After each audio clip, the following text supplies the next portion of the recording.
50 years ago, a determined group of families refused to accept the status quo for their children with disabilities. At that time, schools and communities couldn't always imagine the unique and precious potential of every child with disabilities. But our parents and advocates knew better. Our founders understood the power of imagining meaningful lives for all children. And the Federation was born.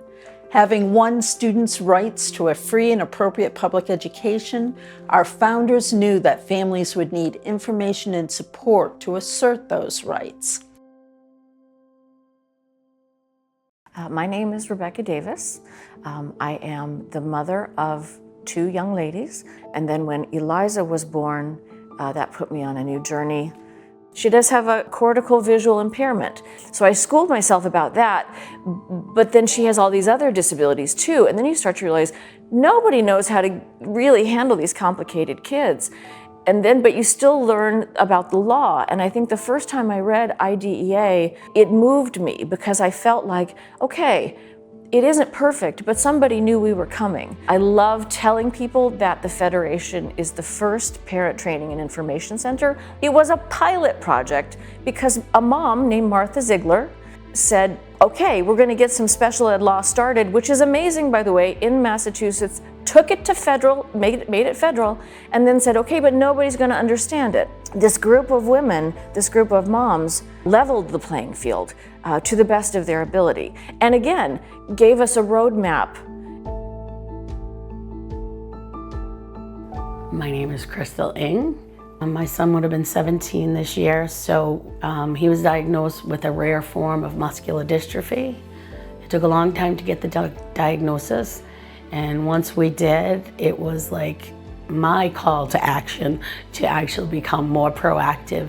I took the PCTI course at the Federation a long time ago when they were in downtown Boston, and from there I became my son's advocate.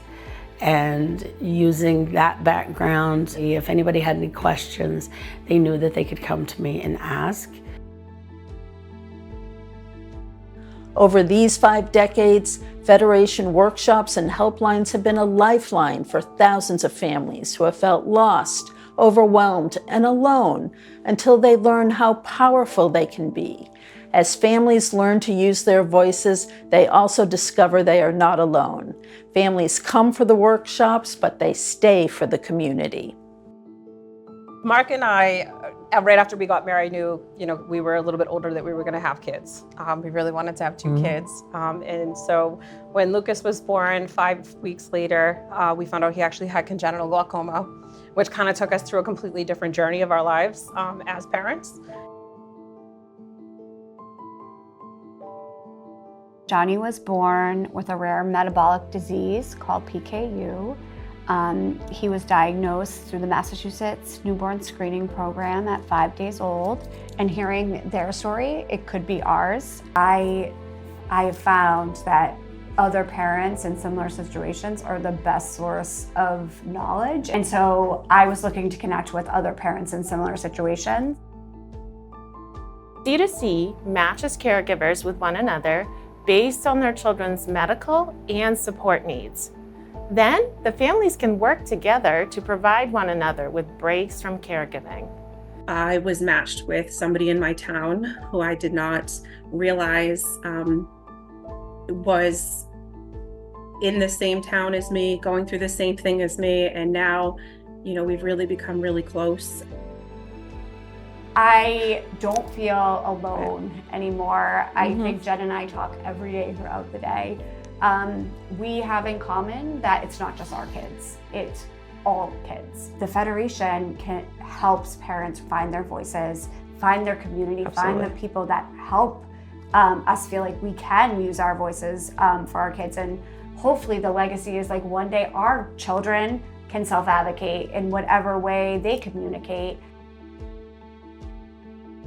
I think it's important for people to support the Federation in many different ways because the more you support us, the more we can get our voices out there. and the more we can help people have their own voice and get what they need and get what they want. Everybody should be in the same group, not separated. That is my hope and my continuous goal, and to get the word out there for people with disabilities and without disabilities. Just to have more inclusion and more togetherness. And hopefully I could be a part of that. I just want people out there to know that we matter and we have a voice that needs to be heard. Many things have improved over the past half-century, but we are still a long way from the future that our founders imagined. Too many children and youth with disabilities still struggle under the oppressive weight of being underestimated. We have not reached our goal of every student receiving a free and appropriate public education. Our work is as urgent as ever, but our collective imagination is powerful. We can join together to empower more families and to lift up more children and young adults.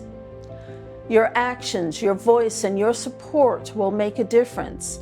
Imagine a world where every family has what they need to build the best possible future for their children. This is the world we can build together.